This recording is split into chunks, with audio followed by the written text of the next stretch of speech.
ഒരു സുഹൃത്ത് അയച്ചു തന്ന കുറിപ്പാണ്. നമ്മളോളം നമ്മുടെ മക്കളെ നോക്കുന്ന മനുഷ്യർ ഏതെങ്കിലും ലോകത്തുണ്ടാവുമോ? എത്ര വയസ്സുവരെയാണ് നമ്മുടെ കുട്ടികൾ സംരക്ഷിക്കപ്പെടേണ്ട ഒരു കുട്ടിക്കാലം? ഇപ്പോൾ 20ഉം 25ഉം വയസ്സ് കടന്ന് അത് പിന്നെയും മുന്നോട്ട് പോയിക്കൊണ്ടിരിക്കുക. അത്രയും മുതിർന്ന നമ്മുടെ മക്കളെ പിന്നെയും നാം പോറ്റിക്കൊണ്ടിരിക്കുകയാണ്. അതും നമ്മൾ ഒട്ടും നല്ല നിലയിൽ ജീവിക്കാതെ. പ്ലാവില പെറുക്കാറായാൽ അത് ചെയ്യണമെന്ന് നിഷ്കർഷിച്ചിരുന്ന ഒരു കാലഘട്ടത്തിലെ ബാല്യം ജീവിച്ചവരാണ് നമ്മൾ. 10 വയസ്സാകുമ്പോഴേക്കും കുടുംബജോലികളിൽ അവരവരുടെ പങ്ക് നിർവഹിച്ചിരുന്നവരാണ് നമ്മൾ. ആ തലമുറയിൽപ്പെട്ട ഇപ്പോഴത്തെ അമ്മമാരും ഒക്കെയാണ് 20 വയസ്സുകാരൻ മകൻ വീട്ടിൽ ഒറ്റയ്ക്കാണ് എന്ന കാരണത്താൽ തങ്ങളുടെ കൂട്ടുകാരികൾ പ്ലാൻ ചെയ്ത ഏതെങ്കിലുമൊക്കെ പരിപാടികളിൽ നിന്ന് ഒഴിവായി നിൽക്കുന്നത്.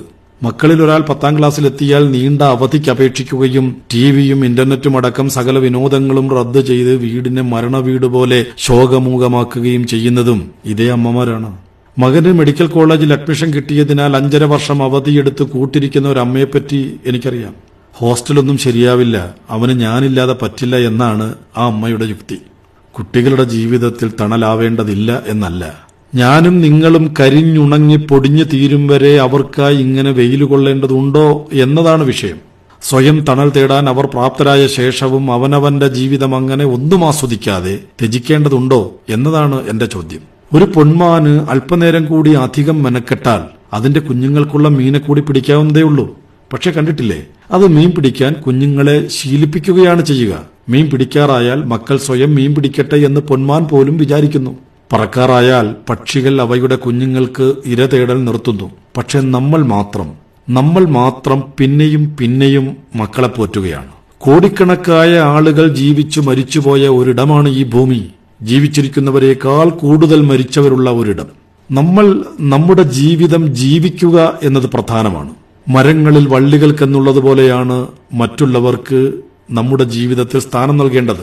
അത് ഇത്തിക്കണ്ണികൾ എന്നതുപോലെയാവുമ്പോഴാണ് ആദ്യം നമ്മളും പിന്നാലെ നിർബന്ധമായി അവരും ഉണങ്ങിപ്പോകുന്നത്. മരിക്കുമ്പോ തിന്മകളിൽ നിന്ന് എന്ന പോലെ തന്നെ നന്മകളിൽ നിന്നും മനുഷ്യൻ സ്വതന്ത്രനാകുന്നുണ്ട്. നിങ്ങളുടെ അപ്പൂപ്പന്റെ അച്ഛനെ അല്ലെങ്കിൽ അമ്മയെ നിങ്ങൾക്കറിയുവോ? ഇല്ല. 2 തലമുറകൾക്കപ്പുറം നമ്മളും അതുപോലെയാവും.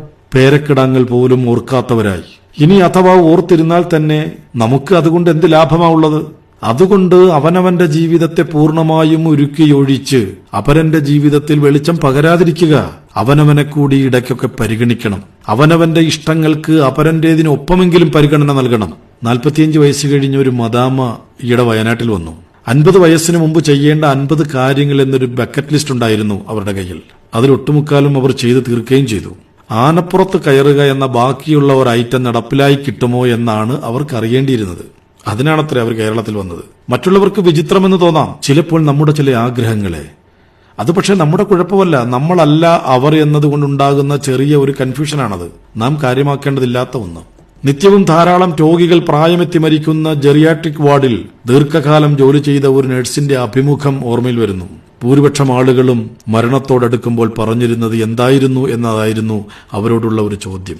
കുറെ കൂടി നന്നായി ജീവിക്കാമായിരുന്നു എന്നതാണ് അതിനവർ പറഞ്ഞ ഉത്തരം.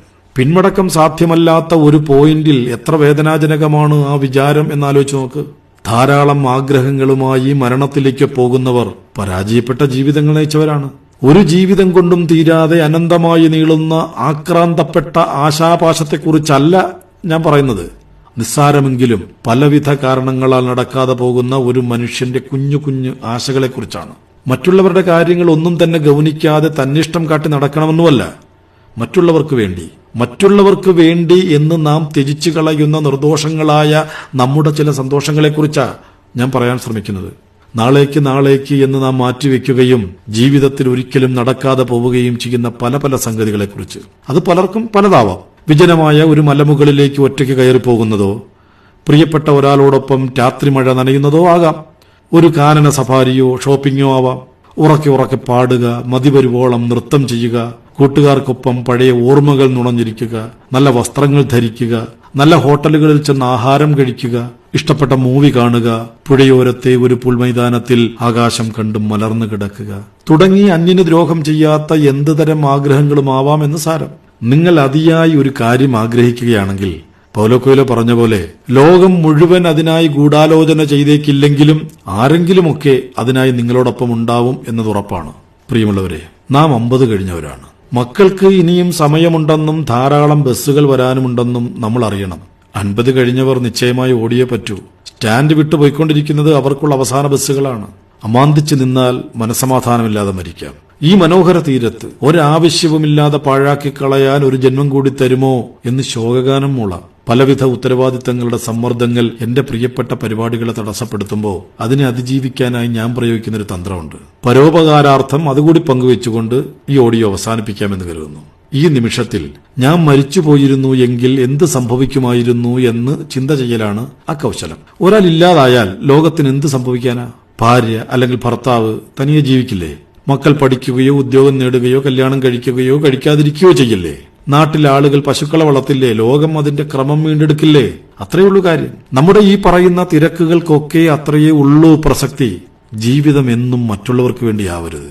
ഭർത്താവിന് വേണ്ടി, ഭാര്യയ്ക്ക് വേണ്ടി, അല്ലെങ്കിൽ മക്കൾക്ക് വേണ്ടി, അങ്ങനെ മറ്റുള്ളവർക്കായി സമയം മാറ്റിവെക്കുമ്പോൾ കുറച്ച് സമയം നമുക്ക് വേണ്ടിയും മാറ്റിവെക്കണം. നമുക്ക് വേണ്ടി കൂടി ആവണം നമ്മുടെ ജീവിതം. നാളെ മരിച്ചു പോകുമ്പോൾ ഈ ലോകത്തെ അനുവദിക്കപ്പെട്ട പല കാഴ്ചകളും കാണാതെ, അനുവദിക്കപ്പെട്ട പലതും ആസ്വദിക്കാതെ ജീവിച്ചതിന് ആരെയാ കുറ്റപ്പെടുത്തേണ്ടത്? നമ്മളെ അല്ലാതെ. ജീവിക്കുക എന്നത് ജീവൻ ഉള്ളപ്പോൾ മാത്രം സാധ്യമാകുന്ന ഒന്നാണ് എന്ന് ഓർമ്മപ്പെടുത്തുന്നു. അതായത് 50 കഴിഞ്ഞാലെങ്കിലും നമുക്ക് വേണ്ടി, നമ്മുടെ ഇഷ്ടങ്ങൾക്ക് വേണ്ടി ജീവിതം മാറ്റിവെക്കുവാൻ പരിശീലിക്കുക. ആയതിനു വേണ്ടി ശ്രമിക്കുക. നന്ദി, നമസ്കാരം.